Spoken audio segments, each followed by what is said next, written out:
Ah, yes. Should we EQ first or compress first? The eternal debate. Both sides have their merit, and I'll explain their reasoning, but dare I say that the question itself is flawed? I dare, and I also say that there's a much better way called the 3 C's. Let's take a look. Team Equalizer says we should EQ before we compress. This way, we're not triggering the compressor with unwanted frequencies we were going to get rid of in the first place. In this way, we get more of what we want and less of what we don't want when we start to compress the dynamic range. Team Compressor says we should compress before we EQ because if we're going to EQ anyway, why should we do it before the compressor disrupts the tonal balance? And every time we touch the EQ, we've got to readdress the compressor's threshold. So why not shape the sound first and then tweak the frequency spectrum after? Who's right? Well, let's take a look at our real-world example. So I've brought in a real-world vocal and I didn't do any outboard processing here. I did do some EQ boost just so you could more easily see what I'm about to show you. But let's look at this. We've got the compressor lined up before the EQ. Look how hard we're slamming this compressor. What's happening is this low-end rumble and this bass boost between 100 and 200 hertz is slamming the threshold before anything else gets there, which means we're compressing the mids and the highs in a way not only we didn't intend, but we didn't anticipate.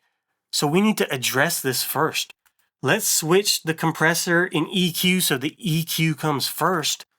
And let's drop a high-pass filter on here to roll off this rumble. Let's drop a shelf on here to get rid of this big bass boost. That's looking better. We're going to come into the compressor and hit the threshold in a way we desire. And you can see we're not slammed against -12 on the gain reduction. We're bouncing between 5 and 10. But now look, this giant sibilance bump between 3 kilohertz and 4 kilohertz, that's going to hit the threshold and get compressed and become even worse. So let's address that. Now we don't have this crazy sibilance. And now look at the compressor. We're dancing around 3 to 4 to -5 on the gain reduction. That's what I'm looking for. This is beautiful. Score 1 for Team Equalizer. Heck, while we're at it, let's go ahead and get some air into this vocal and add a subtle high shelf. Well, crap. After the compression, now all the sibilance is back. Score 1 for Team Compressor. Bah! Who's right? Both are right and wrong. Are we going to EQ or compress first? What are we doing? This debate occurs for 2 reasons. The first is that beginner mixers want a step-by-step guide. They want to do it in this order workflow, and that really doesn't exist. So then they pose the big question, should we equalize or compress first? And experienced mixers attempt to answer the question and immediately get lost in the weeds of all the details like we do, and they miss the obvious flaw in the question, which is, it's a false dichotomy. You're given 2 possible answers and neither one is satisfactory. So think about this too. When you're dealing with individual tracks, you're gonna both EQ and compress. Then you're gonna sum all of that to like a drum bus, and you're gonna EQ and compress. Then you're gonna route all that to a mix bus where you're gonna compress and EQ. Then it's gonna go to mastering where guess what? EQ and compression. So in this whole chain of events, what came first? EQ or compression? You know who didn't debate about all this? The guys that mixed the best records in music history. They had analog mixing consoles, and the signal hit the EQ, hit the compressor, and then hit the fader. And if they wanted to use an insert and hit outboard processing, well, guess what? It went out and came right back in and hit the EQ, the compressor, and the fader.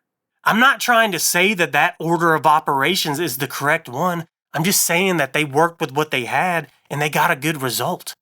With plugins, you can load up 50 instances of EQs and compressors, mix and match them however you want, just get a good result. Now, I'm not saying that the answer is use your ears and make it sound good. There is an actual answer here. And it should be stated that if you have an EQ and you have a compressor and you keep the settings the same and you just swap their order in the signal chain, you're gonna get vastly different results. So why not take the strengths of both sides of the argument and disregard the negative downsides? You can have the best of both worlds. The answer is to use the 3 C's.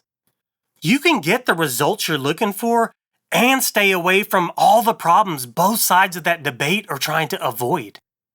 The 3 C's are correction, compression, and coloration, in that order. And that's it. It's super simple. So what does this even mean? It means I want you to set up your signal chain like this. I want you to have an EQ feeding into a compressor, feeding into an EQ, and that's it. We're not doing anything fancy, and we're not EQing before compressing or compressing before EQing. We're doing both. Now, it's super important that you realize each one of these processors has a single job. We're not going wild outside of the framework. And these jobs are correction, compression, and coloration. So what do those even mean? Our first equalizer is for correction, and we already got started with that. We addressed low-end rumble, that bass between 100 and 200 hertz. We even zapped out sibilance. We could have addressed room mud. But where we messed up was we added a high shelf boost to get air, and the evidence is, after the compression, we started to get that sibilance back. Never stray from the framework. All we're doing is correction, which means subtractive EQ.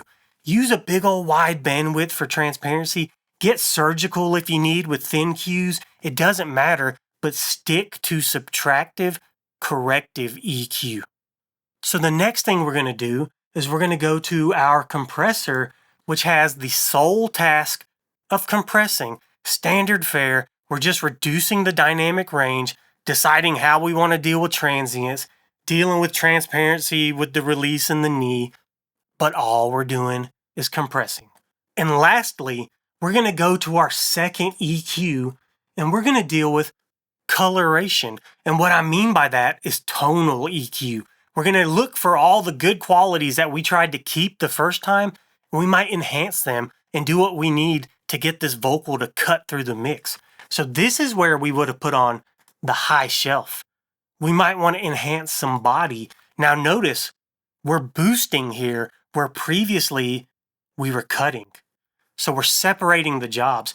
Now, you could get strict and stick to coloration only on this plugin and bring in another EQ. It just depends. Once you know what you're doing, you don't have to be that strict. But we did compress. So some of those unwanted frequencies may have crept back up. So we could roll off the low end again. We could deal with some more room mud. So you can do some cutting here. But the point is coloration. We're boosting for color, for tone. And now you're ready for side chaining, parallel compression, reverb sends. And as a beginner, you never have to worry about, am I doing basic EQ and compression correct? In which order should they come in? We're going to do EQ, compression, EQ, each with their own jobs. You never have to worry about it again. So which is right? Should we EQ first or compress first? The answer is, don't get boxed into a corner. Get each individual track sounding right in the context of the mix, and then you can EQ and compress in whatever order you want, again in the drum bus, in the mix bus, in the mastering. The main thing is dealing with correction, compression, and then coloration in that order gives you all of the benefits and none of the negatives of either side of this debate. With all this talk about compressors and compression, are you sure that you know how every little dial works on all these compressors? If not, you need to do a deep dive and do it once and be done with it for life. I've got that video right here. I suggest you watch it because being 5 years or more down your journey and still pulling up presets is crazy. You haven't picked it up along the way. Dedicate a little chunk of time and get it done. Don't be one of them peoples. Watch the video.